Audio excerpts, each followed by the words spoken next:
เห็นคนตั้งอกตั้งใจเพื่อสิศึกษาธรรมปฏิบัติธรรมมันเป็นเรื่องประเสริฐที่สุด เห็นคนไปเข้าโรงเรียนเข้ามหาวิทยาลัยเป็นพันเป็นหมื่นมันก็บ่เป็นตาดีใจดอกต่อให้ไปเป็นล้านเป็นหมู่กันก็บ่น่าดีใจพอปานใดนั่นเป็นเรื่องวิชาการของโลกหาความรู้มาเพื่อสิมีความรู้หาเงินหาทองหายศหาอำนาจลางเทื่อก็บ่ได้หา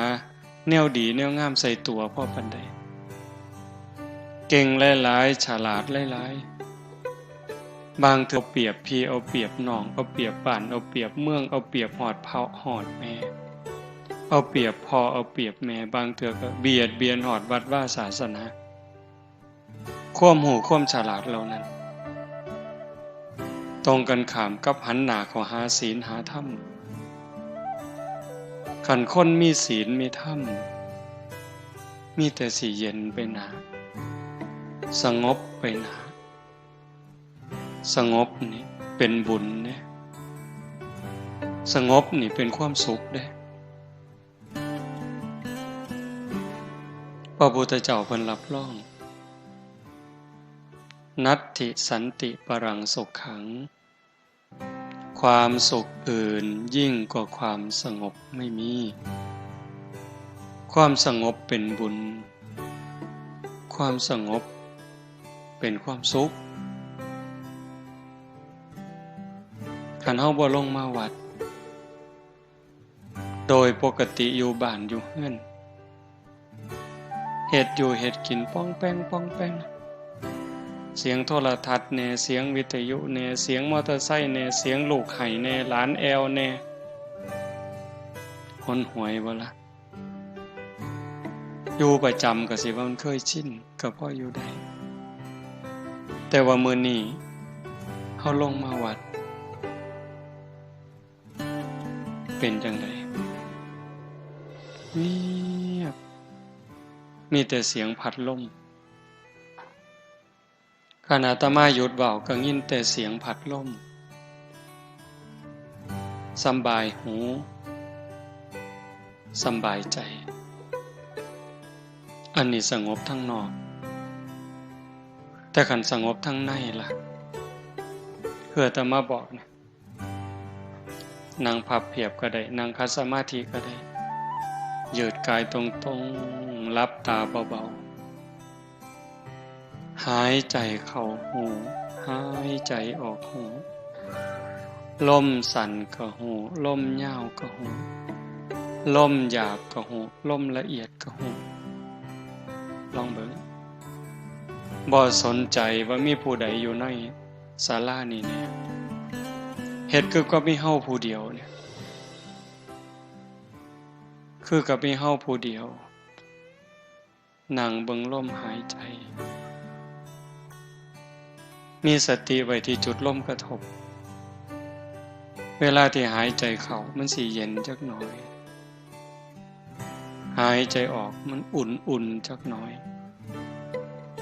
เอาสติวางไว้หั่นยามเขาเฝ้าประตูบ่ว่าสิเป็นเฝ้าประตูโรงเรียน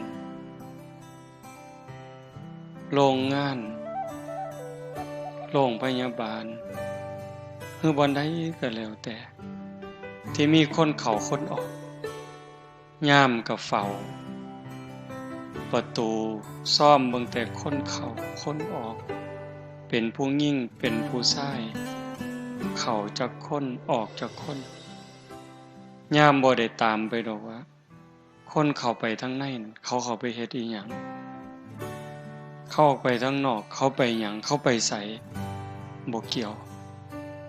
เฮาตั้งสติไว้ที่จุดลมกระทบคือกันหูเพียงแค่ว่าลมเข้าลมออกลมสั่นลมยาวลมหยาบลมละเอียดนี่คืออุบายจริงๆใส่อันใดก็บ่ผิด เป็นอุบายผูกจิตให้มันอยู่กับองค์ภาวนาในเมื่อเอาเฮ็ดโดนไป5 นาทีผ่านไป10 นาทีผ่านไป20 นาทีผ่านไปกายก็เริ่มเบาจิตก็เริ่มเบาในเมื่อกายเบาจิตเบาความเย็นก็เกิดความสงบก็หลายขึ้นยิ่งสงบเท่าใดความสุขก็มีหลายเท่านั้นนั่นคือบุญ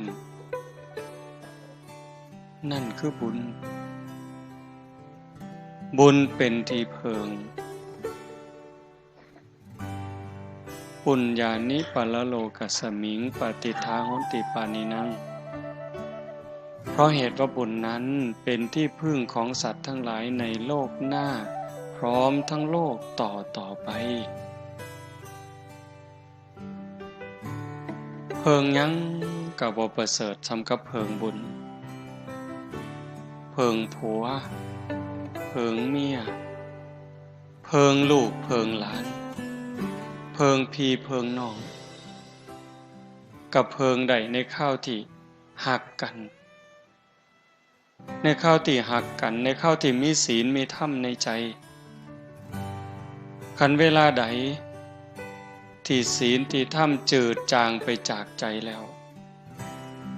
ผัวกลายเป็นข้าศึกศัตรูเมียก็กลายเป็นข้าศึกศัตรูลูกเต่าเหล่าหลานญาติพี่น้องกลายเป็นข้าศึกศัตรูเฮาได้ยินข่าวอยู่ซุมื้อผัวขาเมียมันบ่น่าเป็นแต่มันก็เป็นเมียขาผัวลูกขาพ่อแม่ขาลูกพี่น้องญาติทรัพย์สมบัติขานั่นที่เพิงภายนอกว่าท่านมั่นคงถาวรอีหยังบ่ท่านปลอดภัยแต่ว่าบุญเนี่ยกลายเป็นที่เพิง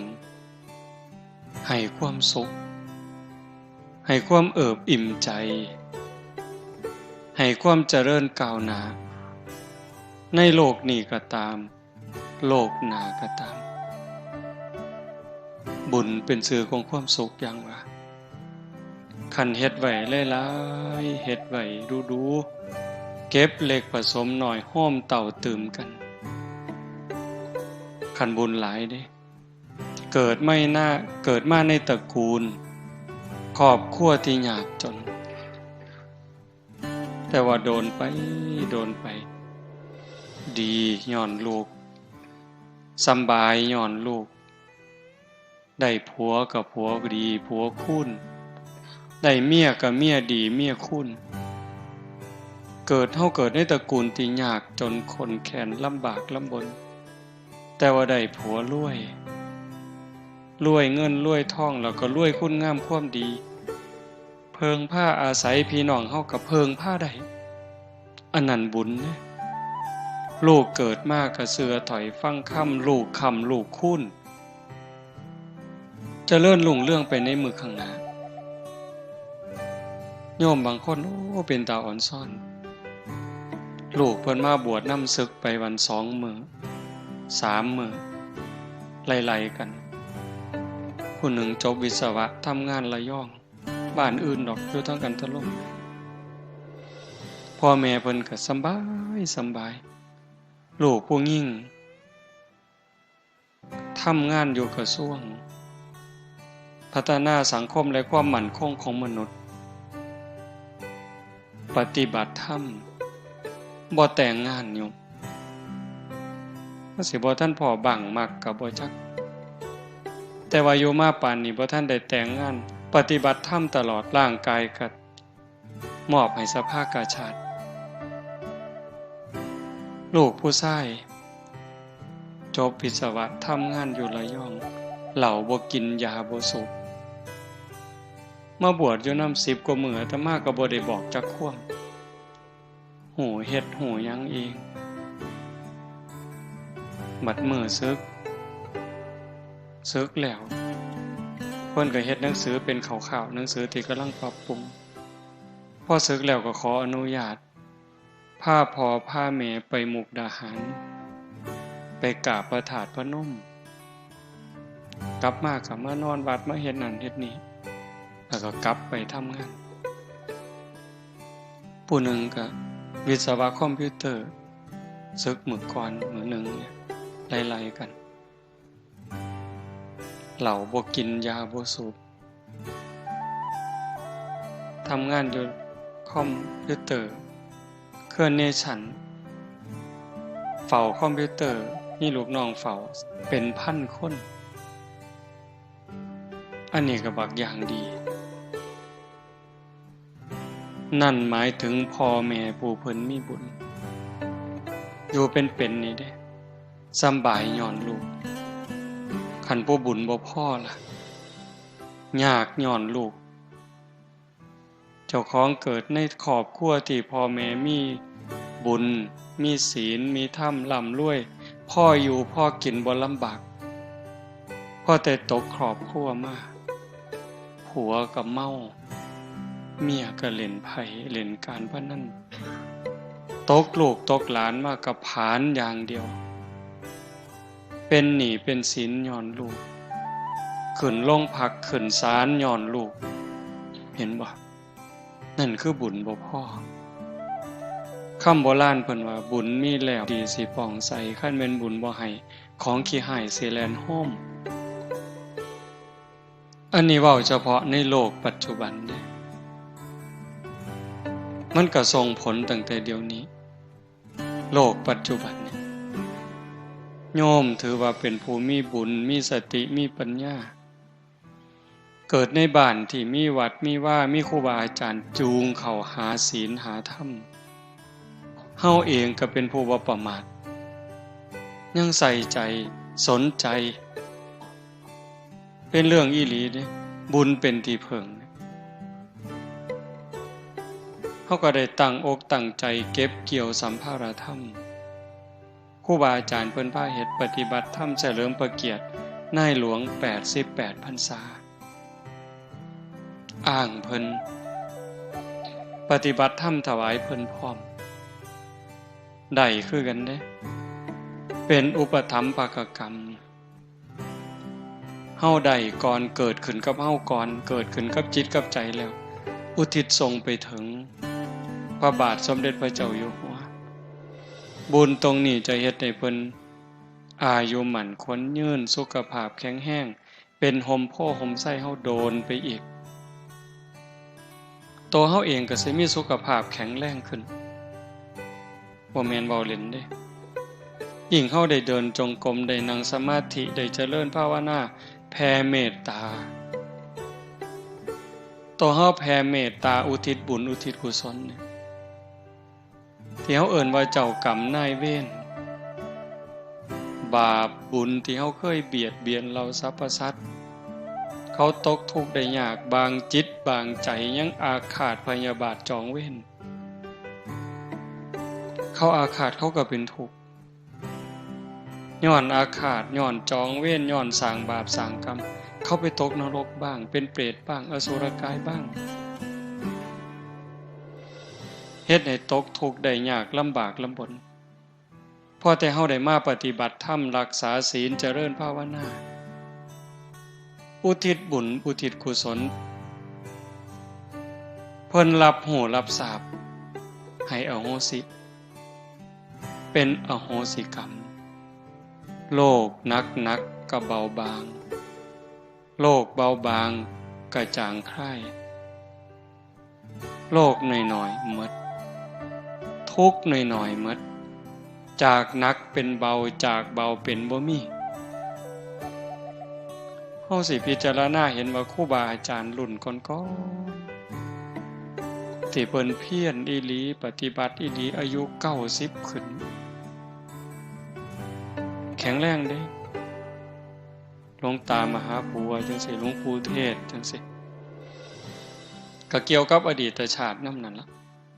เป็นของติดตามที่ข้ามภพข้ามชาติบ่แม่นเล่น ขันของเก่าบาปเก่าบ่รบกวนหลายจนเกินไปเนี่ยภพชาติปัจจุบันอาศัยการฝึกการฝนการเพียรการประพฤติปฏิบัติกสิทายถูกทายโทษโรคภัยไข้เจ็บหน่อยอายุยืนไปอีกแต่ขันธาของเก่าของหลังมันหลายโพดบาปกรรมเก่ามันหลายดวงจิตดวงใจประพฤติปฏิบัติได้ดียกจิตยกใจขึ้นสู่ภูมิศีลภูมิธรรมได้ร่างกายอาจสิเจ็บไข้ได้ป่วยนั่นคือมันหลีกบ่พ้นกรรมนี่ต้องได้รับยมสัพพังนรานังสัพพลังโสจินนังนกัมมุนาอกินจนะโมฆะมัตถิขึ้นชื่อว่ากรรมแล้วจะมากก็ตามจะน้อยก็ตามจะไม่ให้ผลนั้นไม่มีกรรมเป็นค่ำกลางๆบ่ดีบ่สัวเฮ็ดดีเป็นกรรมดีเฮ็ดสัวเป็นกรรมสัวบุญเป็นผลของกรรมดีบาปเป็นผลของกรรมสัวแต่ว่าหากโยกจิตโยกใจขึ้นสู่กระแสธรรมใดร่างกายได้รับแค่ผลแต่ว่าใจบ่รับนำคันเฮาจะเว้าครูบาอาจารย์ในภพชาติปัจจุบันเพิ่นฮอดเพิ่นถึงคือบ่เฮาบ่ฮู้แต่คนบ้านเฮานี่ก็มั่นใจเชื่อหลายอย่างหลวงปู่ชาเฮาภูมิจิตภูมิธรรมหลวงปู่อาจจะถึงฮอดฝั่งแล้วแต่ว่าร่างกายมันเป็นตัวต้องรองรับซอยเหลือตนเองบ่ได้จังหันเองฉันเองบ่ได้ลูกศิษย์ลูกหาป้อนน้ำกับฉันเองบ่ได้ลูกศิษย์ลูกหาป้อนทำธุระขับถ่ายเข้าห้องน้ำห้องส้วมเองบ่ได้ลูกศิษย์ลูกหาเป็นคนซอยเหลือแต่ว่าใจล่ะใจหลวงปู่เป็นทุกข์พอเท่าที่เฮาได้อ่านประวัติหลวงปู่บ่เดือดร้อนบ่ทุกข์แล้วแต่ลูกศิษย์ลูกหาสิเฮ็ดเด้อเฮาบ่มีหยังดอกหลวงปู่ชาว่าได้นี่หลวงปู่ชอบคือกันไล่ถอยไปถึงสมัยครั้งพุทธกาลพระโมคคัลลานะอัครสาวกเบื้องซ้ายมีฤทธิ์หลายที่สุดในบรรดาสาวกน้อยหนาเพียงแค่พระพุทธเจ้าแต่พระมหาโมคคัลลานะก็ต้องถูกโจรทุบจนร่างกายแหลกละเอียดขันเป้าในพิสดารเนี่ยเพิ่นว่าเหาะหนีไปแล้ว3 เทื่อเพิ่นเนี่ยโจรมันมาล้อมกุฏิก็เหาะหนีกลับมาอีกมันก็ล้อมอีกหนีอีกมาอีกมาล้อมอีกหนีอีกสุดท้ายพิจารณาเป็นอีหยังมันจังสิมาล้อมขาล้อมตีเฮาแท้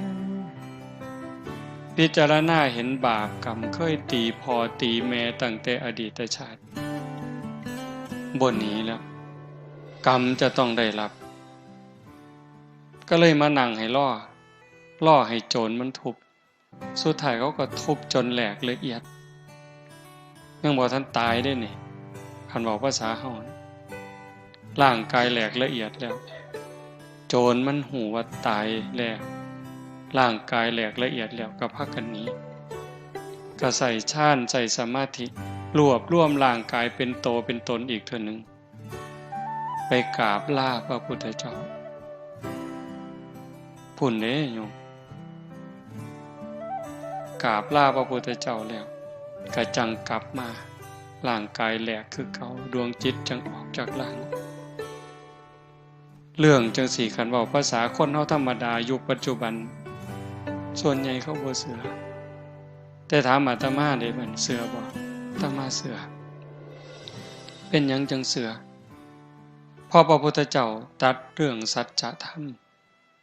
ตรัสเรื่องความจริงธรรมะเป็นสัจจะเป็นความจริงเป็นอากาลิโกเอหิปัสสิโกเห็นบ่ สันทิฏฐิโกเป็นสิ่งที่ผู้ศึกษาและปฏิบัติจะพึงเห็นได้ด้วยตนเองอากาลิโกปฏิบัติได้ให้ผลได้ไม่จำกัดการเอหิปัสสิโกเป็นสิ่งที่เรียกให้มาดูท่านจงมาดูเถิดนี่คือท่าพิสูจน์ของจริงนั่นบ่ย่านเห็นว่าจังว่าโยมมาเฮ็ดเนี่ยนี่คือสิ่งที่โยมได้นี่คือบุญคือสิ่งที่เฮาได้เป็นสมบัติติดเนื้อติดตัวผัวเมียลูกหลานญาติพี่น้องตามผู้ใดไปเนี่ยว่าฮักกันฮักอีหลีอีหลอคือแก้วตาดวงใจเนี่ยผัวตายขันเมียยังเป็นสาวนี่โว้ยหอดบ่เป็นสาวปานใดแล้ว40 50ยังเอาผัวใหม่อยู่เด้บางคนผู้ลางคนบ่ทันตายได้ผัวโซ่ซื่อๆบ่เป็นตลอดมักบ่าวเสยเด้บ้านตาไห้บ่รับประกันละแต่ศรีสะเกษมีแล้วเว้ยเมียตายเอาเมียไหมเนาะลังเถื่อบ่ทันตายซ้ำบ่หาแต่โซ่จ้อยมันทำท่าเฒ่าซื่อๆนี่เว้ยแก่ง่ายตายช้าเพิ่นว่าลังเถื่อก็บ่ทันเฒ่าซ้ำดอกโบราณเพิ่นว่าก้นหม้อข้าวบ่ทันดำมันก็ปากันแล้วมักผู้ใหม่ซุมื้ออาตมาว่าบ่หาแต่ก้นหม้อบ่ทันดำดอกแกะถุงพลาสติกบ่ทันแล้วซ้ำเพราะมันบ่ได้นึ่งข้าวบ่ได้เฮ็ดกินซุมื้อนี้มันซื้ออาหารถุงแต่งงานปั๊บไปอยู่นำกันไปซื้อถุงอาหารมาแกะบ่ทันแล้วซิมันก็บ่ถูกตาแท้เนาะบัดนี้ว่าปาซ้ำโยมฝ่ายผู้แขนบ่ทันได้นับสมมีจักเส้นไปคนละทางล่ะนั่นเห็นบ่สิเพิงได้จังได๋คันบ่มีศีลบ่มีธรรมเป็นเครื่องค้ำจุนใจแล้วมันเพิงบ่ได้แต่คันบุญล่ะเป็นที่เพิงผ้าอาศัยในภพชาติปัจจุบันในขณะเป็นได้ผัวกับผัวดีได้เมียกับเมียดีได้ลูกกับลูกดีเฮ็ดบ่พอได้ก็ได้บ่พอมีก็มีบ่พอเหลือก็เหลือโรคภัยไข้เจ็บหน่อยอายุก็ยืนบัดนี้ไปไสก็มีแต่คนหักคนแพงต่างกันเด้คนมีบุญกับคนบ่มีบุญผู้จังหนึ่งผู้บุญหลายบ่งามปานใดดอกแต่ว่าเบิ่งปานใดก็พอเบิ่งบ่อิ่มนะโยมบ่งามเพราะเป็นนางสาวไทยบ่เพราะเป็นพระเอกหนังดอกแต่ว่าเหลียวเบิ่งแล้วมันบ่อิ่มตามีเสน่ห์อยู่ในตัวลึกๆทำงานก็มีผู้ใหญ่เมตตาให้ความสนับสนุนนี่บุญเนี่ยแม่นสิตายจากโลกนี้กลับไปสู่สุคติมีสวรรค์เป็นต้นเกิดใหม่ใส่บุญกินบุญทั้งสวรรค์เป็นร้อยวันพันปีเมื่อเวลาต้องกลับมาเกิดเป็นคนอีกขันบ่ทันถึงความเป็นพระอริยเจ้าบ่ทันถึงที่สุดแห่งธรรมก็ต้องกลับมาเกิดอีกพอกลับมาเกิดปั๊บเกิดในตระกูลสูงอันนี้บุญหลายดิเกิดในตระกูลสูงบุญหลายไปกว่านั้นอวัยวะครบถ้วนหน้าตาดีผิวพรรณดีฐานะดีสติปัญญาดีเฉลียวฉลาดโรคภัยไข้เจ็บหน่อยอายุยืนสารพัดเฮาสิได้ยินคำว่าสัตว์โลกเป็นไปตามกรรมอันนี้เป็นเรื่องที่ต้องพิจารณาเด้กรรมเป็นค่ำกลางๆบ่ได้ดีบ่ได้ชั่วเฮ็ดดีเป็นกรรมดีเฮ็ดชั่วเป็นกรรมชั่วบางคนเกิดในตระกูลสูงพุ่นละเชื่อเจ้ามอมนั่นมอมนี่แต่ว่าขันบุญบ่พอมันก็ซับซ้อนพระพุทธเจ้าเพิ่นว่าเรื่องกรรมเรื่องวิบากเนี่ยเป็นอจินไตย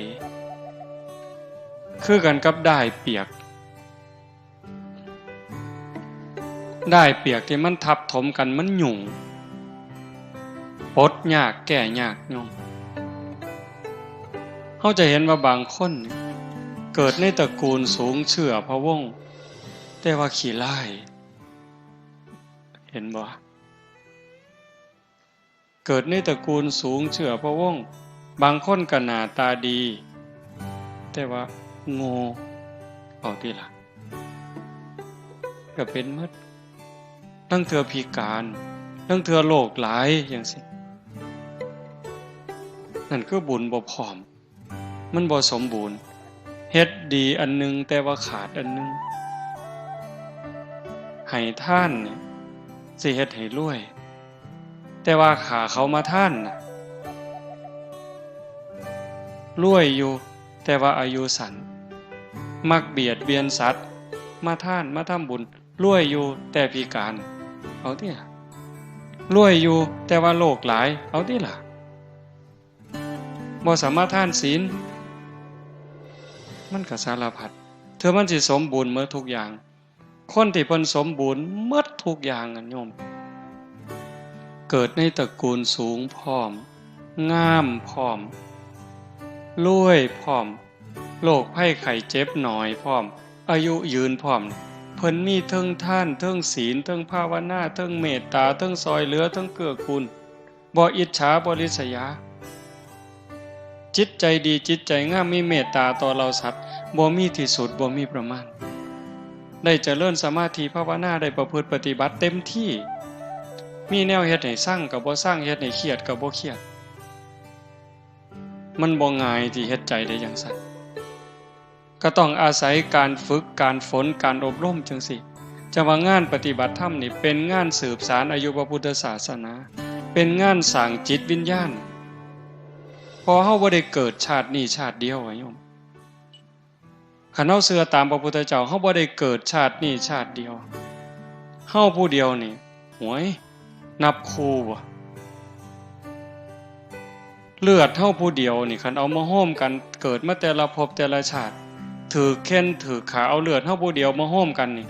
หลายกว่าน้ำในมหาสมุทรเห็นบ่น้ำตาเฮาผู้เดียวห้องไห้ในเวลาเสียอกเสียใจถือกันถือแกล้งห้องไห้หาพ่อหาแม่ห้องไห้หาผัวหาเมียนี่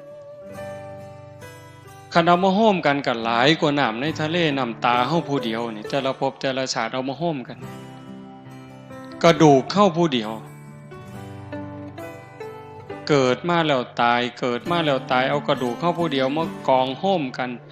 หลายกว่าภูเขาเวปุลบรรพตจังซั่นเฮาบ่ได้เกิดขึ้นมาเทื่อนึงเทื่อเดียวตายลงไปเที่ยวนี้ก็บ่ได้จบจังว่าวัฏสงสารบ่มีเบื้องต้นบ่มีท่ามกลางบ่มีที่สุดพระพุทธเจ้าเพิ่นบอกแต่ว่าเฮามีปัญญามีบุญหลายนะถึงแม้นว่าสิยากจนคนแค้นเกิดบ้านนอกคอกหน้าบ่ร่ำบ่รวยพอปานใดแต่ว่าเฮาก็ดีอย่างหนึ่งเกิดมาพ่อวัดพ่อว่าพ่อพระพุทธศาสนาได้มีโอกาสมาเติมบุญให้เจ้าของนี่เป็นเรื่องดีเด้เฮ็ดบุญก็เฮ็ดแบบคนฉลาดนี่เฮ็ดง่ายๆนี่เฮ็ดง่ายๆนี่โยมผู้ใดได้ขางัวเนี่ยนี่มาเฮ็ดบุญมื้อนี้เลี้ยงแขกเลี้ยงคนได้ขางัวขาหมูขาเป็ดขาไก่บ่นี่สะอาดแล้วเด้นี่ศีลข้อที่1บ่ได้เบียดเบียนทรัพย์สินสมบัติของผู้ใดบ่ได้ลักบ่ได้จี้ได้ปล้นบ่ได้เบียดเบียนจิตใจผัวเมียลูกเต้าเล่าหลานผู้อื่นคำเว้าคำจาก็บ่ได้เว้าคำเท็จส่อเสียดเพ้อเจ้อเว้าให้ไผเจ็บอกเจ็บใจบ่ต้องเลี้ยงเหล้าเลี้ยงยาเสียเงินเสียทองอีหยังเด้นี่บุญนี่เป็นบุญบริสุทธิ์อาบน้ำอาบทาสะอาดสะอ้านแล้วใส่ชุดขาวลงมาวัดโยมลองเบิ่งเด้พิจารณาเด้มาแบบง่ายๆเงินก็บ่ต้องเตรียมจ่อย ผู้บ่เตรียมก็บ่เตรียมบ่มีจักสลึงหลวงพ่อเพิ่นก็บ่ได้เว้าดอกไม้ดอกเดียวบ่ติดมือมาเพิ่นก็บ่ว่าแต่มันสิกลายเป็นบุญบักอย่างใหญ่เด้คันเทียบกับบุญที่เฮาเฮ็ดอยู่เฮือนบุญแจกข้าวหาพ่อหาแม่หาปู่ย่าตายายคันผู้บ่เข้าใจนี่บาปตั้งแต่มื้อโฮมกันบ่ทันฮอดมื้อบุญเด้เอิ้นลูกเอิ้นหลานเอิ้นพี่เอิ้นน้องบ้านเหนือบ้านใต้มาประชุมกันสิแจกข้าวหาพ่อหาแม่เฮาเฮ็ดจังได๋น้องอ้ายมาต่างบ้านต่างเมืองต่างคุมมาพ้อกันก็ถือเหล้ามาพร้อมถือเบียร์มาพร้อมขาไก่กินพร้อมโอ้สิเข้าบุญกฐินนี่นี่เข้าบุญกฐินแจกข้าวหาพ่อหาแม่เข้าบุญอัฏฐะแจกข้าวหาพ่อหาแม่เริ่มต้นด้วยการขาด้วยเริ่มต้นด้วยการกินเหล้ากินยาโสกันไปเจ้าสิออกหลายปานใดอันนี้เว้ากันดีเด้นี่น้องอ้ายฮักกันอ้ายสิออกหลายปานใดเอื้อยสิหลายปานใดน้องสิหลายปานใดล่ะเฮ็ดบุญกฐินหาพ่อหาแม่เฮาต้องเฮ็ดใหญ่เติบเด้สมศักดิ์ศรีของวงตระกูลอ้ายสิออก500,000เจ้าออกหลายปานใดเอาน้องอ้าย 3-4 คนผู้นี้500,000ผู้นี้400,000ผู้นี้ล้านเอาออกมาเอาเงินมากองกันว่าแล้วสิจ้างหมอลำคณะใดนั่นออกข้างแล้วได้บัดจ้างหมอลำจัก500,000น้อเอาตกลงเอางัวจักโตไหวแล้วได้บัดสิบอกคนหลายปานใดเหล้าหลายปานใดเบียร์หลายปานใดตกลงกันหมดจ้างหมอลำ500,000ซื้อเหล้าจัก50,000ซื้องัวซื้อหมูจัก50,000นิมนต์พระจักหาองค์เนาะองค์ละ10 บาทนี่ว่าสิเอาบุญได้บัดนี้รอให้เฮือนอื่นเขานิมนต์ไปซะก่อนพอมันเหลือหน่อยลงจังบ่ไปหลายอยู่เฮือนเจ้าของมันนะครูบาหัวดีแต่เด็กคนนี่ก็ได้คันบอกก็ว่าอยากให้พระอยู่หลายๆอยู่โดนๆให้อยากพระเต็มวัดเต็มว่ามัดนิมนต์แล้วเอา5 องค์เพิ่นว่า9 องค์บางหม่องนิมนต์แต่เจ้าอาวาสโอ้ยอาตมาเป็นลูกวัดนี่หนีมันเลยละเว้ยอยู่แต่เจ้าอาวาสซะสั่นกินเป็นแต่เจ้าอาวาสนั่นแล้วเนาะ เห็นบ่นี่เฮ็ดบุญเนี่ย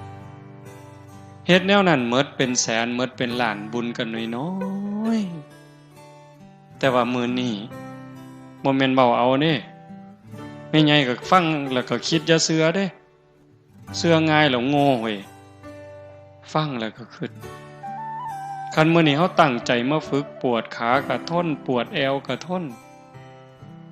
พยายามฝึกสติให้อยู่กับอารมณ์ปัจจุบันอันนี้ก็คือฝึกพระพุทธเจ้าเพิ่นบอกมาเสสหัสเสนโยยะเชทะสัตสตังสมัง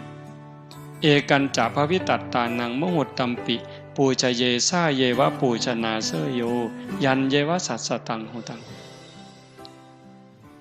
บุคคลใดปรารถนาบุญบูชาการอย่างอื่นสิ้นทรัพย์ติดต่อกันเดือนละ 1,000 กหาปณะเป็นเวลายาวนานตั้ง100 ปีเห็นปะปีหนึ่ง12 เดือนเดือนละ1,000ก็12,000 10 ปี100กับ20 เดือน10 ปีนี่12,000 120,000คัน100 ปีล่ะ1,200 เดือนล้าน200,000หมดเงินล้าน200,000ใส่เวลา100 ปีเมื่อยเท่าใดเสียเคิกเวียกเคิกงานเท่าใดแต่พระพุทธเจ้าว่าแม่นสิเฮ็ดหลายปานนั้นก็ได้บุญหน่อยกว่าการบูชาผู้ฝึกตนแม้เพียงครั้งเดียวการบูชาแปลว่าการแสดงออกถึงการหูคุณหูค่ามื้อนี้ เฮาแสดงความเคารพบูชาต่อพระรัตนตรัยนี่ดอกไม้มาซ้ำนี่เทียนซ้ำนี่ผู้บางคนบ่มีดอกไม้บ่มีธูปเทียนเอามือนี่กราบลงไปกราบลงไปกลางพื้นระลึกนึกถึงพระพุทธเจ้าอะระหังสัมมาสัมพุทโธภควาอันนี้ก็บูชาเด้ยกขันดอกไม้ใส่หัวอิมินาสการเรนะอันนี้ก็บูชาเด้บูชาคือการแสดงออกถึงการรู้คุณรู้ค่ากล่าวคำสักการะว่าออกมานี่ด้วยคำเคารพด้วยการสักการะเพียงแค่กล่าวคำอรหังสัมมาสวากขาโตสุปฏิปันโนเทื่อเดียวได้บุญหลายกว่าผู้ไปทำบุญอย่างอื่นเลี้ยงเหล่าเลี้ยงยาขาสัตว์ตัดชีวิตจ้างมาหลองมาล่ำมาสู่กันเบิงเมิดเงินตั้งว่า1,200,000ใส่เวลา100 ปีได้บุญหน่อยกว่าการมากราบลงกลางผืนซื่อๆนี่พระพุทธเจ้าเว้ารับประกันอาตมาบ่ได้ว่าเอาเองเนี่ยเพิ่นพาเฮ็ดพาทำจังซี่บ่แม่นของเล่นเฮาคิดว่าเล่นก็เล่นสำหรับผู้เล่นแต่ผู้อีหลีมันอีหลีเด้อากาลิโกปฏิบัติได้ให้ผลได้ไม่จำกัดการเฮ็ดดีเดี๋ยวนี้ก็ดีเดี๋ยวนี้เฮ็ดชั่วเดี๋ยวนี้ก็ชั่วเดี๋ยวนี้พระเจ้าบ่เกี่ยวสิมาดลบันดาลผู้ใดให้ดีให้ชั่วบ่ได้พระพรหมสิมาลิขิตไปให้ดีให้ชั่วบ่ได้แต่การกระทำของเจ้าของนั่นเฮ็ดให้เจ้าของดีเจ้าของชั่วโยมอยู่บ้านมีลูกมีผัวมีเมีย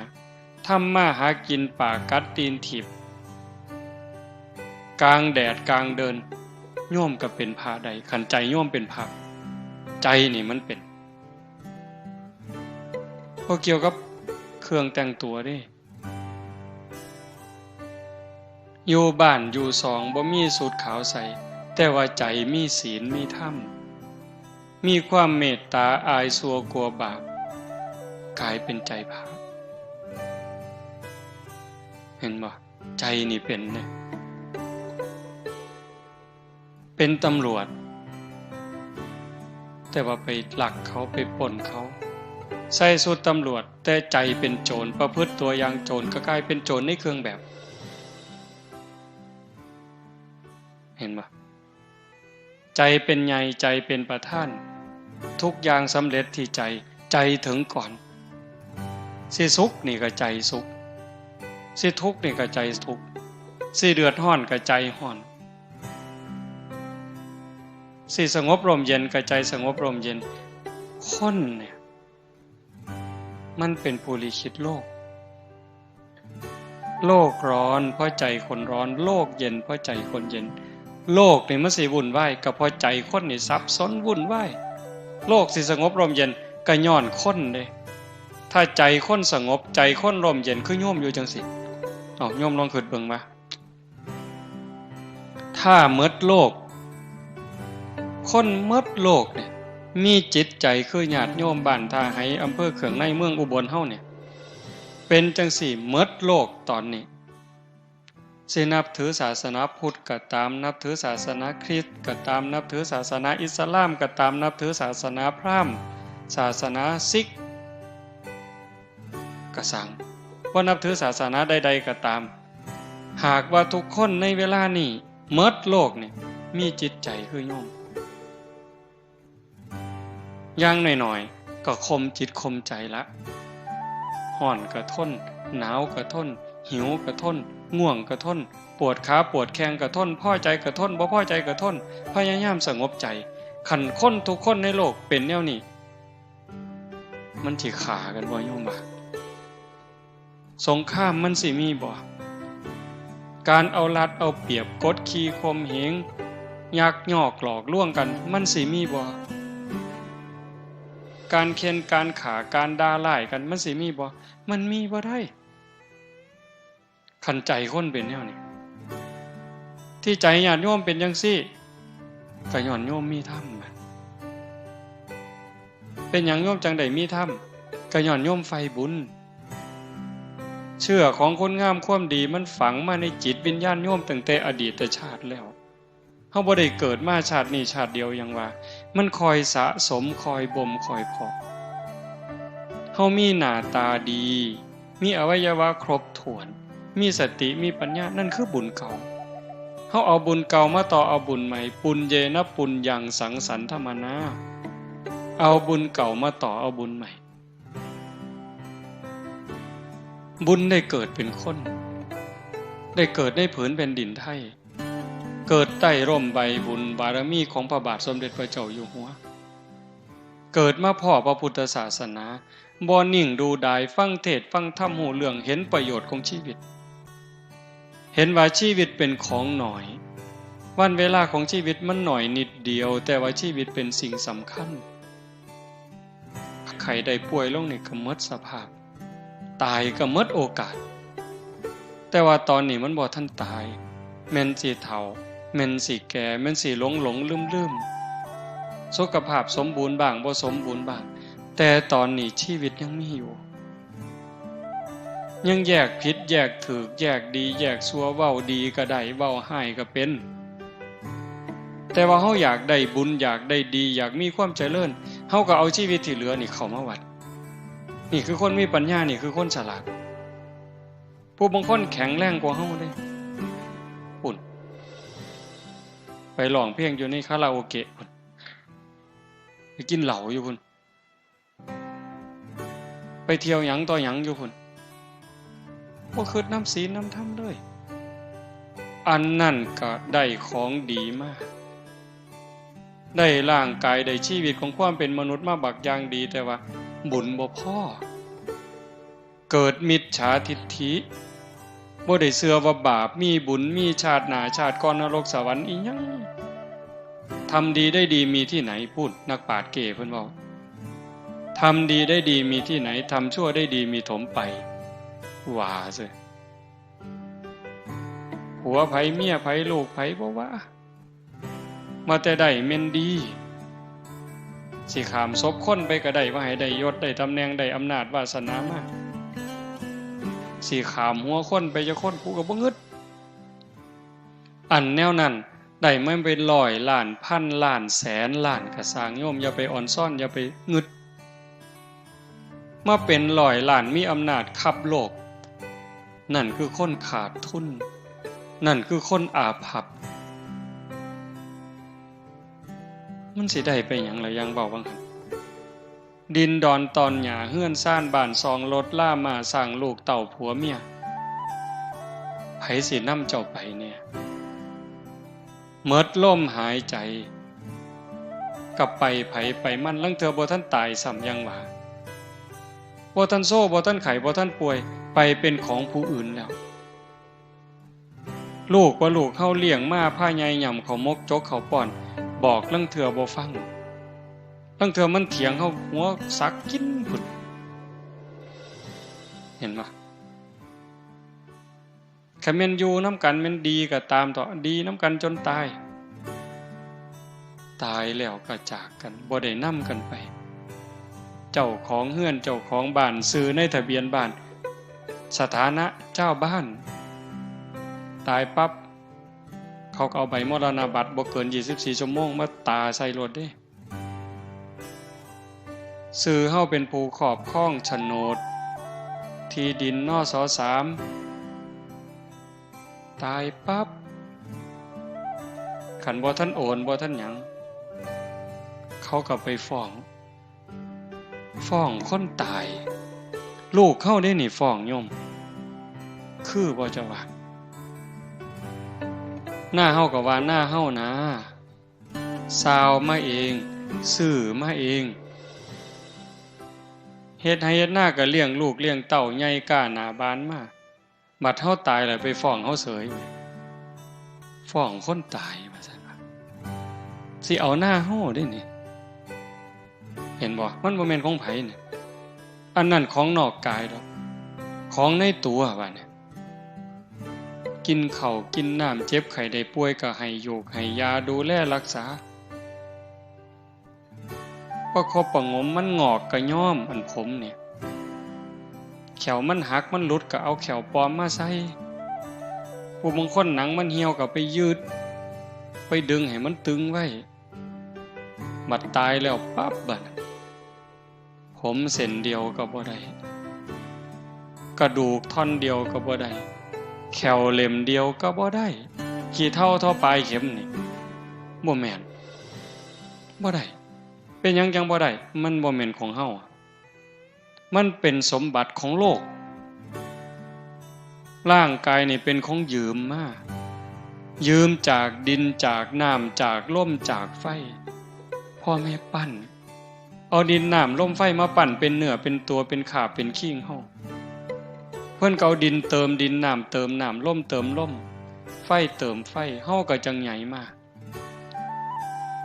ของที่เฮาหย่ำเฮาต้องเคี่ยวต้องหย่ำเป็นข้าวเป็นผักเป็นเนื้อเป็นขนมที่ต้องได้หย่ำแล้วก็กลืนผ่านลำคอลงไปปั๊บมันก็เปลี่ยนไปเป็นผมขนเล็บฟันหนังเนื้อเอ็นกระดูกตับไตไส้พุงนี่คือยืมจากธรรมชาติส่วนที่นำไปใส่ได้มันก็ใส่นั่นคือธาตุดินนะซ่อมแซมส่วนที่สึกหรอเฮ็ดให้เจริญเติบโตม่วนเป็นกากใส่ประโยชน์บ่ได้มันก็ทายออกมานั่นคือธาตุดินน้ำเฮายืมจากธาตุน้ำมาน้ำสมน้ำหวานน้ำสะอาดที่กลืนผ่านลำคอลงไปปั๊บมันก็ไปเป็นน้ำเลือดน้ำเหลืองน้ำหนองดำดีน้ำเสลดน้ำลายน้ำเหงื่อส้มเหลือใส่ก็เหี่ยวออกมานี่ก็คือยืมน้ำมาเป็นน้ำเติมน้ำไฟเติมไฟยังทำงานสืบต่อคนเป็นนี่ร่างกายอบอุ่นธาตุไฟยังร่างกายให้อบอุ่นเผาอาหารให้ย่อยทำร่างกายให้ทรุดโทรมคนสิตายปั๊บไม่ออกสิได้เห็นหลายกว่าอาตมาเย็นมาแต่ตีนพุ่นไฟดับได้นั่นหดเข่าหดแต่ตีนหดเข่า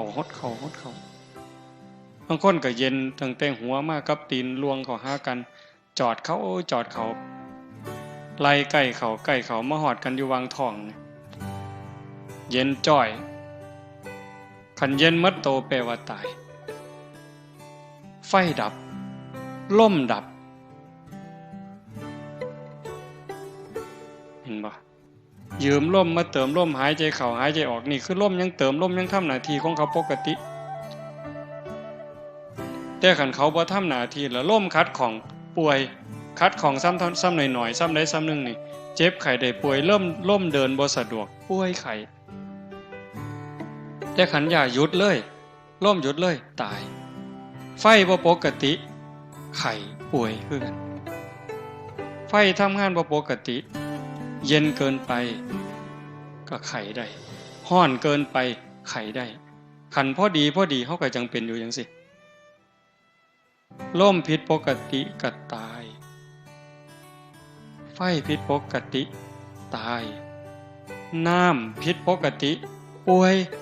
ตายน้ำท่วมปอดเป็นยังไงเห็นบ่ล่ะเหี่ยวบ่ออกเอ้าผิดปกติตายธาตุดินบ่ปกติป่วยไข้ตายคือเก่าอันนี้คือเฮายืมเข้ามาคันถ้าบุญมีเขาก็บริหารไปปกติถึงเวลาเมื่อเวลาก็ตายเอาโลดแต่คันถ้าบุญบ่พร้อมเจ็บไข้ออดแอดร่างกายเป็นของยืมแต่ว่าโลกนี่เป็นสถานที่ที่เฮามาเยี่ยมชั่วคราวบ่ได้มาอยู่ถาวรบ่ได้มาอยู่ตลอดไปโลกเป็นเหมือนกับศาลาพักร้อนไม่ใช่ที่อยู่อันถาวรของใครบ่มีผู้ใดเซ็นสัญญาว่าสิมาอยู่จักเดือนจักปีจักสิหมดลมมื้อใดจักสิจากมื้อใดบางเทื่อบ่ได้สั่งบ่ได้ลาดีๆอยู่นี่โยมแข็งแรงอยู่นี่ล่ะกินข้าวกับลูกกับผัวกับเมียนอนแล้วบ่ลุกเว้าแล้วเว้าอีกเนี่ยก่อนปีใหม่โยมเมืองอุบลบ้านขามใหญ่คนบุญบักอย่างคักเด้อเนี่ยอาตมาได้เฮ็ดถนนก็เอาแบบอย่างเพิ่นนี่แหละเป็นโยมเนาะหลายปีแล้วเพิ่นนิมนต์อาตมาไปเทศน์ ส่วนพี่ส่วนน้องทอดผ้าป่าเทถนนจากหมู่บ้านไปสู่หมู่บ้านเทถนนคอนกรีตหมู่ก็เฮ็ดน้ำเล่าบักอย่างคักอยู่เด้จากนั้นมาอายุก็บ่ทันหลายดอก58 ปีมีสวนแบบจังสิไปเฮ็ดมีบ้านหลังหนึ่งอยู่สวนก็ไปเฮ็ดศาลาขึ้นในสวนเจ้าของเฮ็ดกุฏิเฮ็ดห้องน้ำส่วนหมู่มาปฏิบัติธรรมวันพระในพรรษาก็พากันเป็นไปอยู่พรรษาบัดฮอดมื้อวันพระหรือมื้อวันเสาร์อาทิตย์ก็ส่วนหมู่ไปสังฆทานวัดนั่นวัดนี่นำครูบาอาจารย์หลายจังหวัดออกพรรษาก็โฮมกันเฮ็ดกฐินปีละ10กอง9กองบัดปีนี้วางไกลๆวันพอก่อนวันพอเนี่ยประมาณวันที่6ได้ไปเผาอาตมาได้ไปเผาเพิ่น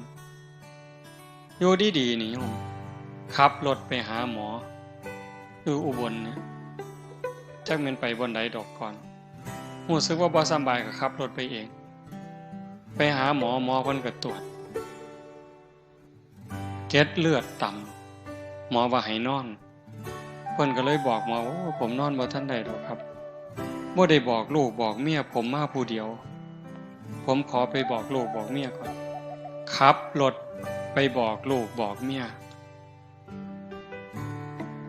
ลูกเมียก็แต่งเสื้อผ้าหน้าแพร่ก็มานำกันขับรถมาอีกไปบนเก่าเขาก็ว่าอาการหนักส่งเข้าโรงพยาบาลสรรพสิทธิ์ตรวจอีกเทื่อก็ว่าเกล็ดเลือดต่ำยืนยันขอบริจาคเลือดด่วนญาติทำอยู่ไสก็มาบัดนี้มาบริจาคเลือดบริจาคเกล็ดเลือดแต่ว่าเอาบ่อยู่เขาทั้งนึงก็ไหลออกซ้ำกับเทน้ำทิ่มสุดท้ายก็เสียชีวิตอยู่คืนเดียวโยมเห็นบ่โยมอีกผู้หนึ่งวันที่4ผู้หญิงมาเนี่ยวันที่4ท่านว่าอาตมาพาปฏิบัติธรรมหน้าศาลากลางเราก็ไปนำอยู่จนแจ้งยามมื้อเช้าเราก็ไปตักบาตรอยู่อบตบ้านเราทั้งราศียามมื้อแลงก็กินข้าวกับลูกกับผัวกับเมียก็นอนกับลูกกับผัวแล้วก็นอนตี3เสร็จลุกมาเข้าห้องน้ำกลับไปนอนใหม่พอนอนลงข้าวเดียวหายใจแห้งกึกผัวปลุกอุ้มขึ้นรถไปโรงพยาบาลราศีไปหอดหมอเขาว่าเมิดล่มตั้งแต่ครึ่งทางอันนี้บ่ได้สั่งบ่ได้ล่าได้คนบุญบักคักได้นี่ทอดผ้าป่าทอดกฐินสร้างวัด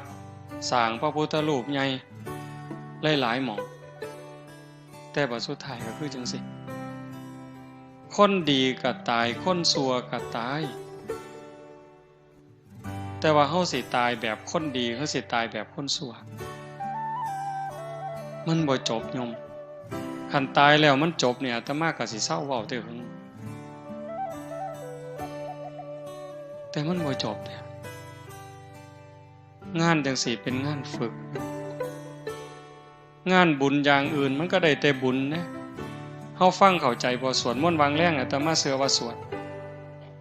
คำสอนของพระศาสนานี่ขอแรกเลยเฮาเอิ้นว่าหัวใจสัพพปาปัสสะการนังการไม่ทำบาปทั้งปวงนี่ขอแรกพระพุทธเจ้าบ่สอนเขาก็สอนมาแต่ก่อนแล้ว2กุศลสูปสัมปทาการทำกุศลให้ถึงพร้อม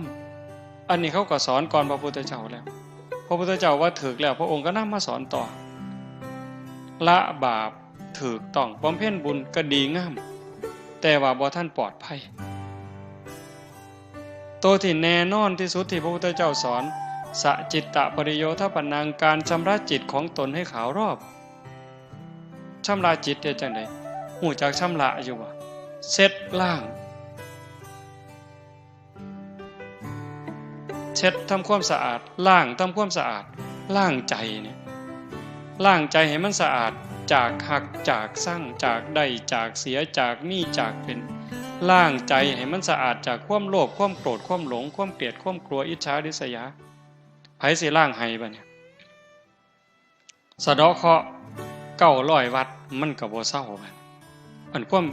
อิจฉาคน รดน้ำมนต์ห้วยอย่าสาว่าแต่น้ำมนต์นะเอาน้ำซี่มาหมดล้างก็บ่เซาเด้อันโลกอิจฉาคนนี่โยมเคยอิจฉาคนบ่โยมเคยอิจฉาคนบ่เจ้ามันเป็นจังได๋อิจฉาคนเนี่ยอิจฉาตาร้อนแม่นบ่สมมุติว่าอิจฉาเฮาอิจฉาคนนายกเนี่ยได้ยินแต่ชื่อลาวเฮาก็บ่เป็นตาอยู่แล้วฮ้อนหูฮ้อนหวยล่ะยิ่งคนย่องเราโอ้ยแม่ใหญ่กอจะแม่นเราดีเด้อเราเป็นคนใจบุญสุนทานซอยเหลือบ้านซอยเหลือเมืองโอ้ยทั้งนี้ใจสิขาดแล้วกูยังสั่งอยู่ยังแต่มาเว้าเจ้าเคยเป็นบ่แนวนี้มันดีบ่บัดนี้สร้างคนนี่อิจฉาคนนี่มันดีบ่ก็หัวมันบ่ดีอยู่แต่หมู่เจ้าก็บ่เลิกโง่คือฉลาดบัดนี้อิจฉาตาร้อนคันเรามาทางนี้แล้วเห็นกับพุ่นหันหน้าไปทางพุ่นกูบ่อยากเห็นปานนั้นก็ยังอุตส่าห์สร้างบ่เศร้าอยู่เด้นี่คันบอกว่าฉลาดเด้นี่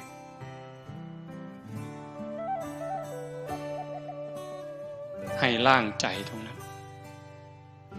จากล้างสั่งล้างอิจฉาล้างโลภ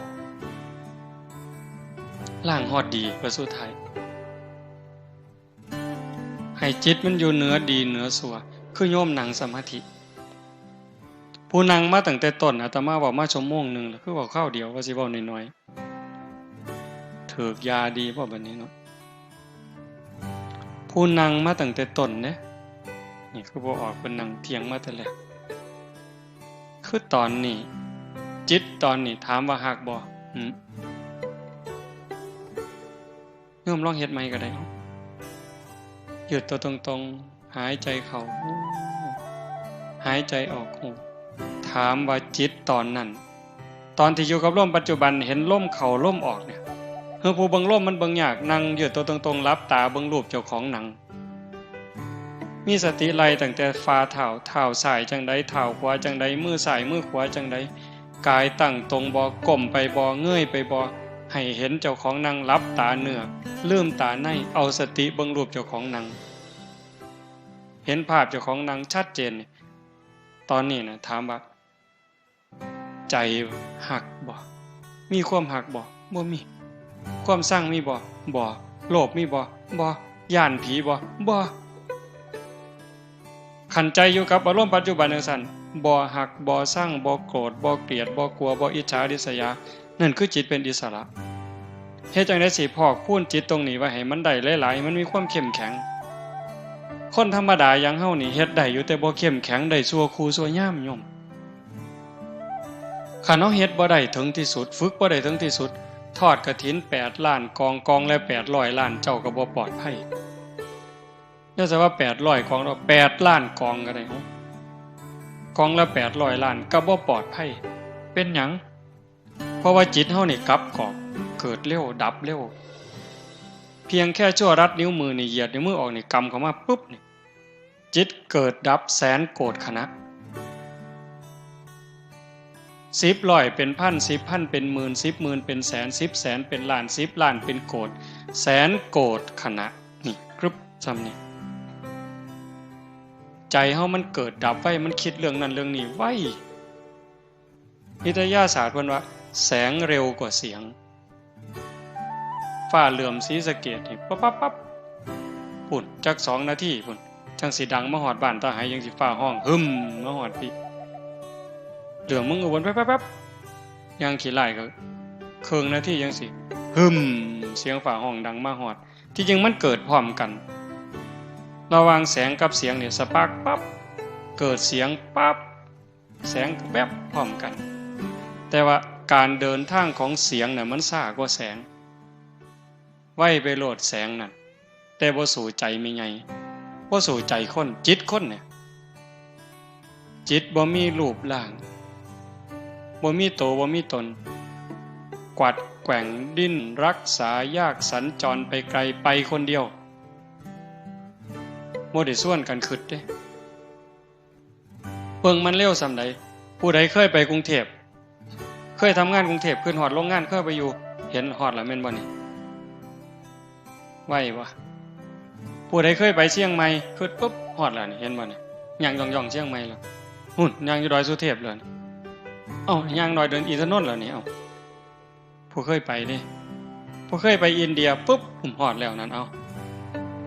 พุ่นกราบพระอยู่พุทธคยาพุ่นผู้เคยไปอเมริกาปุ๊บฮอดแล้วเห็นบ่นั่นคือใจเป็นหยังจังเว้าเรื่องนี้งานปฏิบัติธรรมนอกจากสิเป็นบุญนี่สำคัญที่สุดคือฝึกใจให้มันอยู่กับเจ้าของ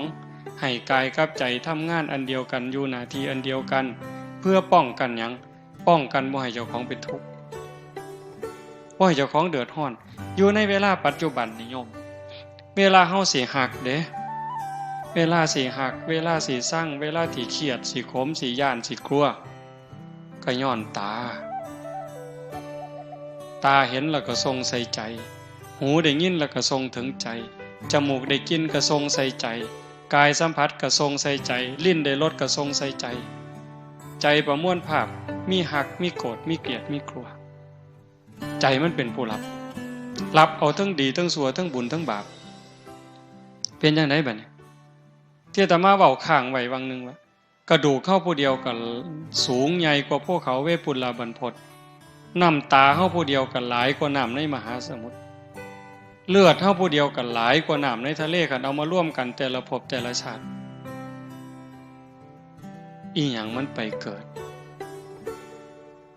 ร่างกายตายแล้วก็เผากับฝังนี่ร่างกายขึ้นในธรรมชาติแต่ว่าจิตใจวิญญาณมันเดินทางต่อหอบบุญหอบบาปไปสำคัญที่สุดบัดนี้สิมีสุขมีทุกข์ในปัจจุบันเป็นอยู่นี่คันเฮามีสติฝึกได้ดีเห็นลมเข้าลมออกชัดเจนตาเห็นปั๊บยกจิตอยู่เหนืออารมณ์บ่ให้หักบ่ให้สั่งบ่ให้ยินดียินร้ายหูได้ยินเสียงก็ยกอยู่เหนืออารมณ์บ่ให้ยินดียินร้ายฝึกได้เฮ็ดได้เด้คันฝึกพ่อเฮ็ดได้โยมอาตมารับประกันว่าเฮ็ดได้คันฝึกพ่อบ่ให้หักบ่ให้สั่ง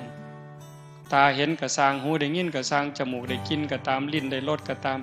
กายสัมผัสเย็นร้อนร้อนแข็งก็บ่ให้ดีใจเสียใจให้เป็นปกติอยู่คือเก่าซ้ำบ่เห็นบ่ได้ยินแต่ว่าเข้าใจหมดแล้วจัดการได้หมดแล้วอันนั้นคือฝึกเป็นฝึกได้อันนี้ในขณะที่เป็นสำคัญขึ้นไปอีกเว้ยบัดสิตายโยมบัดเฮาสิตายนี่ที่ว่าบางหันทอดกฐิน8ล้านกองละ800ล้านก็บ่ทันปลอดภัยเพราะว่าเฮานี่เฮ็ดทั้งบุญทั้งบาปเด้โยมทั้งที่คนบุญมักบุญคือญาติโยมนี่ล่ะแต่ก็เผลอเฮ็ดบาป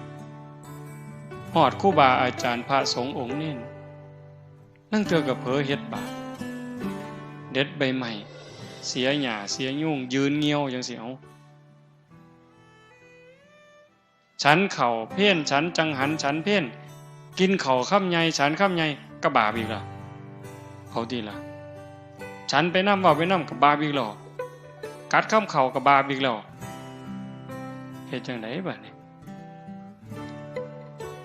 บุญก็เฮ็ดอยู่บักคังคักนี่เด้เป็นพระเป็นเน้นไหว้พระสวดมนต์เดินจงกรมนั่งสมาธิเว้าธรรมะให้ญาติโยมฟังแต่บัดกัดข้ามเข่าซื่อๆก็บาปนั่นคือสติมันขาดเป็นจังได๋บัดสิตาย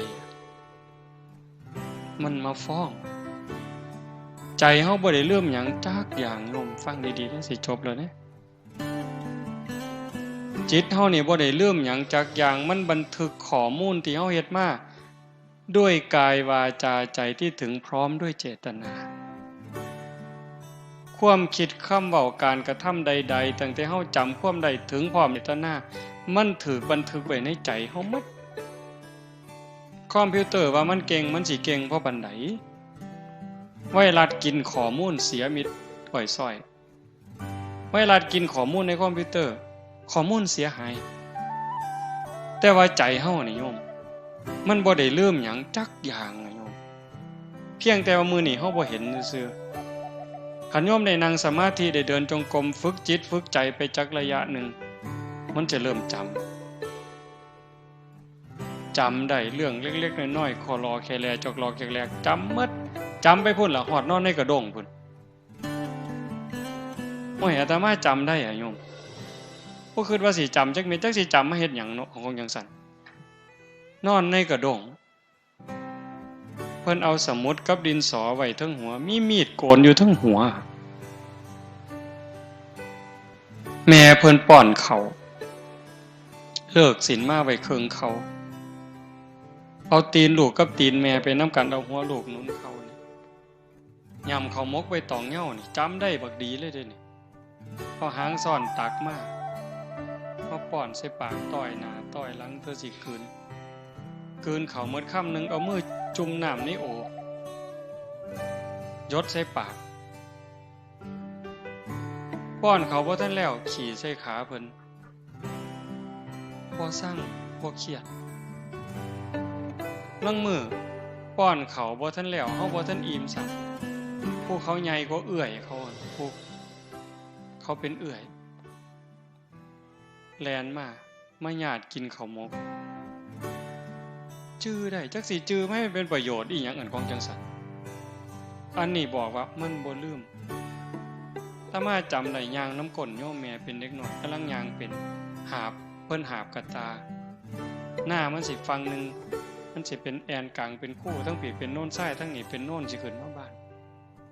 ย่างมากำลังยกขาขอมคันแท้โยมแม่เพิ่นว่าสิพาไปอยู่บ้านพ้นขาว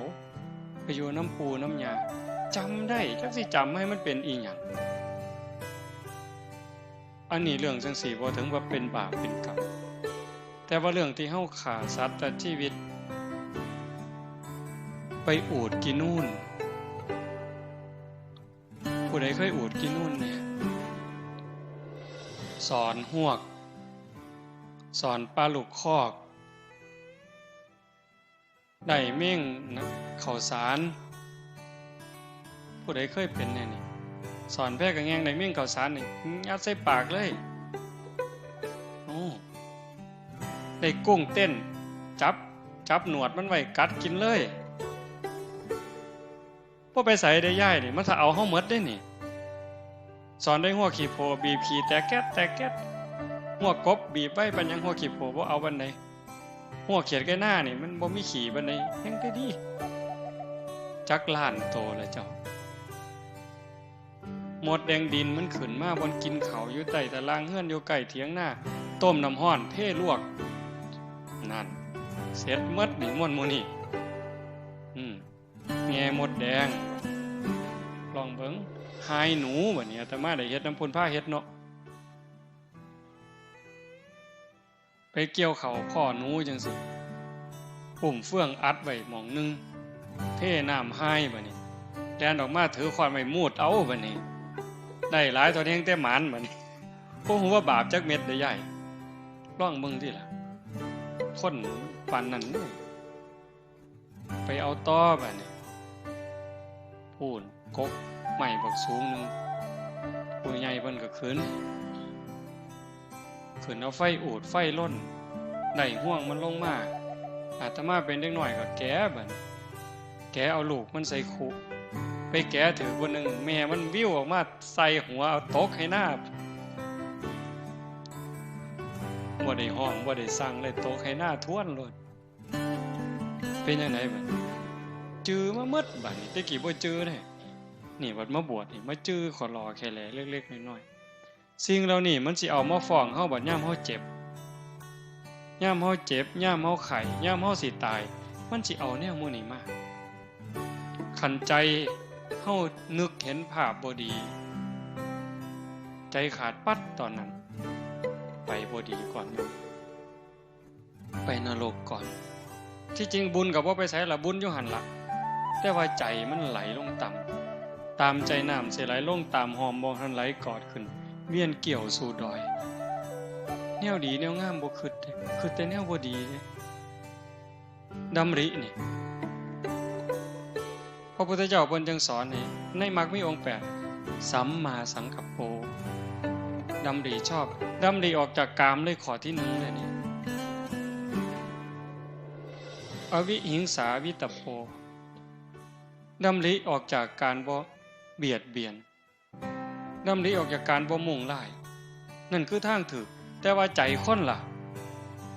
ยอมซ่อมเบิ่งเจ้าของได้โยมคนวัดคนว่าคนเฒ่าปานนี้ล่ะใจมันคิดเรื่องหยังคิดเรื่องกามบ่รูปรสเสียงสัมผัสอยู่ซื่อๆจิตมันสิไปคิดแต่เรื่องจังซั่นเกือกกลัวอยู่จังซั่นออกจากเรื่องกามรูปรสกลิ่นเสียงล่ะเบียดเบียนสิไปเอาของผู้ใดสิไปโกงเอาของผู้ใดคันบ่จังซั่นปั๊บผู้ใดมันเฮ็ดหยังให้กูพยาบาทได้บัดนี้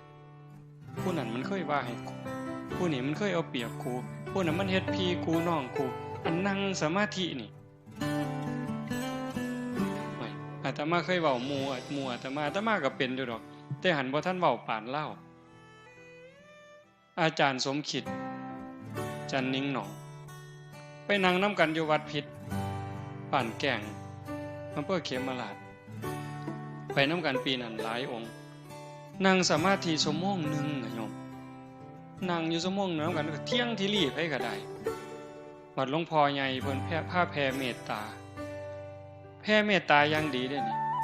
สัพเพสัตตา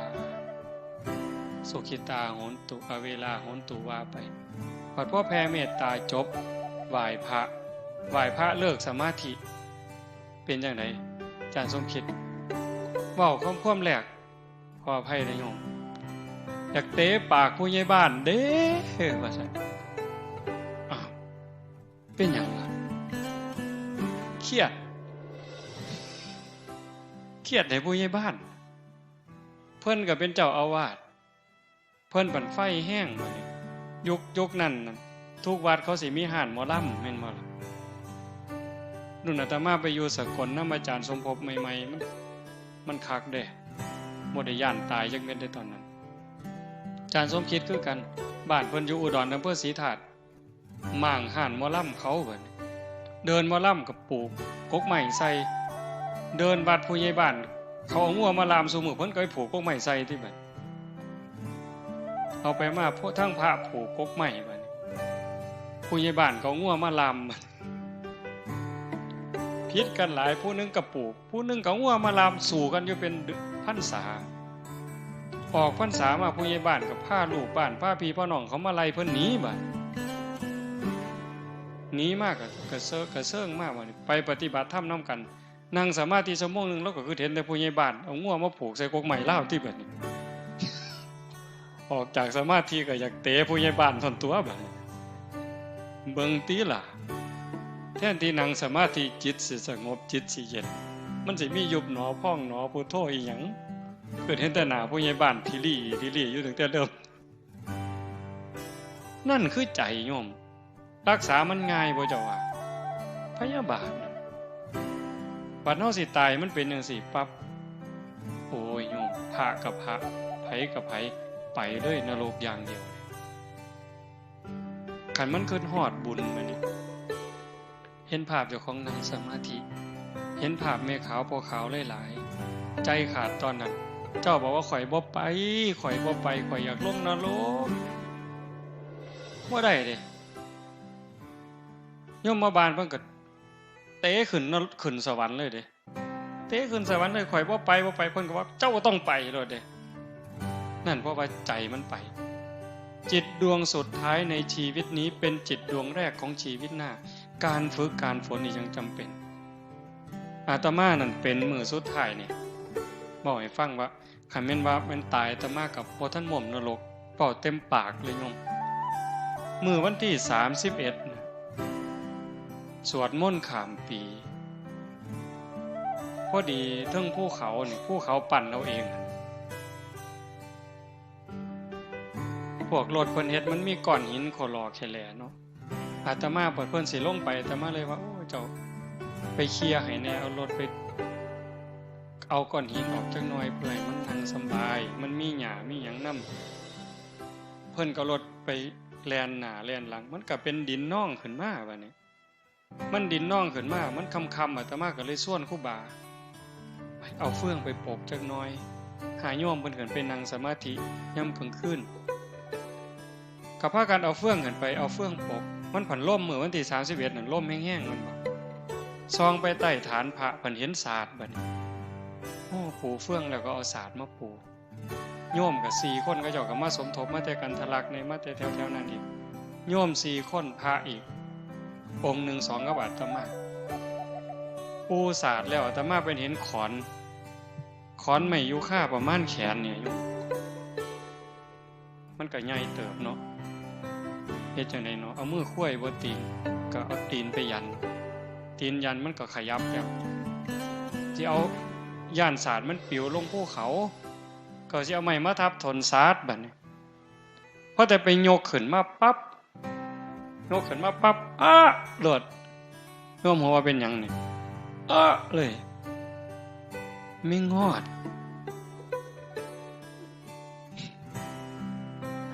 มันตอดจำได้บัดนี้เพราะว่าตอนไปอยู่วัดป่าโน่นกุลมใหม่ๆปี2ปีนั่นไม่งอดตอดซุมื้ออยู่กันกุฏิมุ้งหญ้าเนาะหม่องเตียงนอนก็เอาไม้เลี่ยนล่ำนี่ญาติโยมเพิ่นมาตีให้มันก็หกมันก็ตัดกัดซุมื้อไม้ถางปลาเป็นเดินก็มากองเป็นฟืนต้มน้ำร้อนก็ไปห่อปั๊บก็ปั๊บ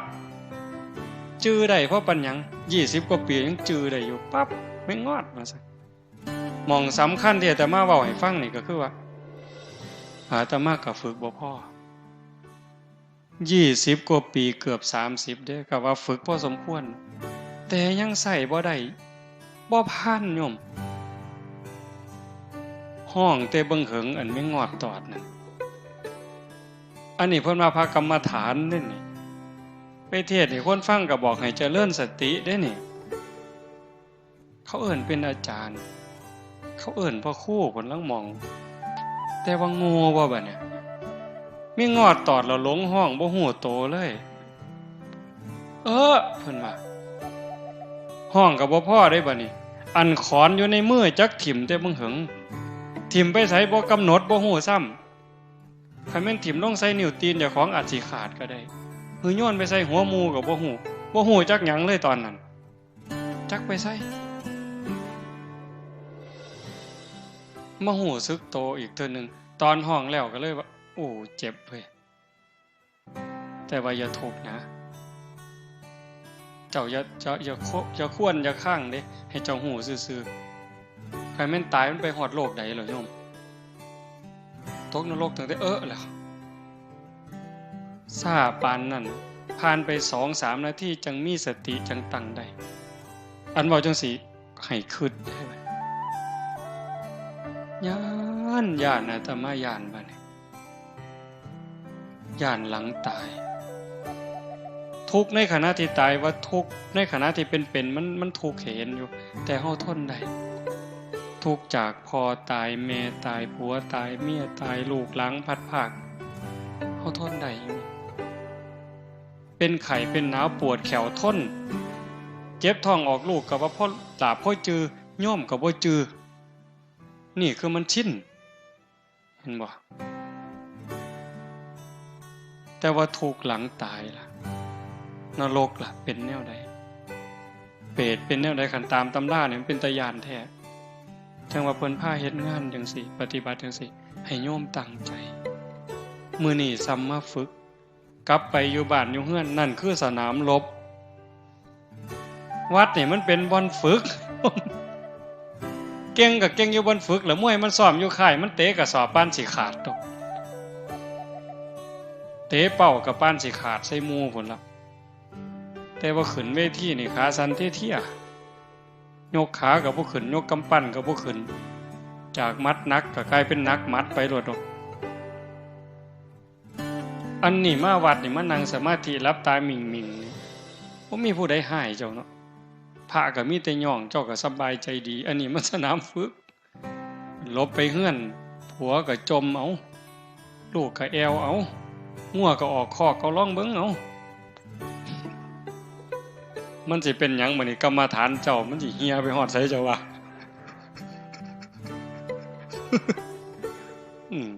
บ่ต้องเว้าทั้งล้มสิตายเด้จักสิเจ็บแขวจักสิเจ็บข้างจักสิเจ็บตับเจ็บปอดแล้วโรคมะเร็งมันยังแต่บ่ย่านสารพัดโยม แต่ว่ามันดีที่สุดคือการได้เกิดมาเป็นมนุษย์ได้พอพระพุทธศาสนาได้มีศรัทธาได้ฝึกเด้คำว่าเกิดมาเป็นมนุษย์ได้พอพระพุทธศาสนาขันบ่มีศรัทธาบ่ฝึกบ่ฝนกับบ่ดีหยังดอกโยมทั้งเทื่อขึ้นไปขึ้นมาอาจสิแพ้หมาขี่เหื่อนก็ได้เด้เฮานี่นะอาจสิแพ้หมาขี่เหื่อนก็ได้เป็นหยังจังว่าซั่นหมาขี่เหื่อนมันเกิดมาใส่กรรมมันตายชาตินี้ตายปั๊บมันอาจจะไปเกิดเป็นเทวดาก็ได้อันคนเฮาผู้หล่อๆผู้งามๆนี่ผู้อยู่ดีกินดีแต่ว่าจิตใจบ่มีศีลบ่มีธรรมนี่ไว้ตายปั๊บมันอาจจะไปเกิดเป็นหมาขี่เหื่อนก็ได้แลกกันก็ได้เด้อบัดนี้ฝ่าวเฮ็ดเด้อบัดนี้ผู้เฒ่าเด้อญาติโยมเด้อฝ่าวเฮ็ดบุญน้อยๆก็ฝ่าวเฮ็ดดีกับพ่อกับแม่พ่อแม่เนี่ยเป็นพระอรหันต์เป็นบ่อบุญอีหลีอีหลอคนอยู่ข้างอยู่เคียงกับผัวกับเมียกับลูกกับเต่าเว้าดีนำเขาเฮ็ดดีนำเขาลงวัดลงว่าได้เอาคันมีโอกาสก็ส่วนวันที่15 14 15ไปโฮมประพฤติปฏิบัตินำกันเพิ่นเฮ็ดลานถ้ำใหม่อยากโฮมพี่น้องไปนั่งให้มันเต็ม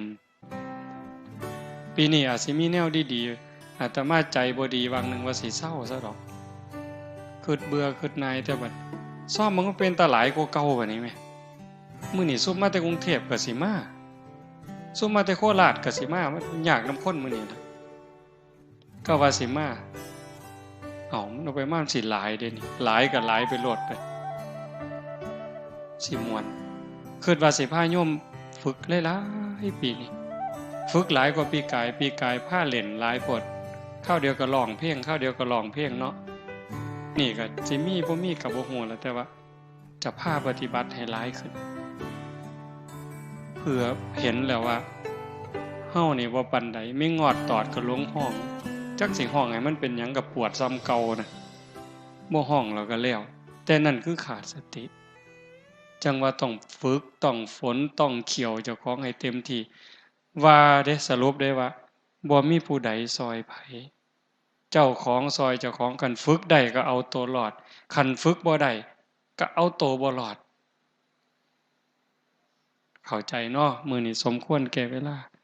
ใส่เวลามาชั่วโมงครึ่งโยมขออนุโมทนาสาธุกับคณะสงฆ์ครูบาอาจารย์ญาติโยมสุโขสุคนท้ายที่สุดก็ขอรัตนาอังอิงอำนาจแห่งคุณพระศรีรัตนตรัยคุณของพระพุทธเจ้าพระธรรมพระสงฆ์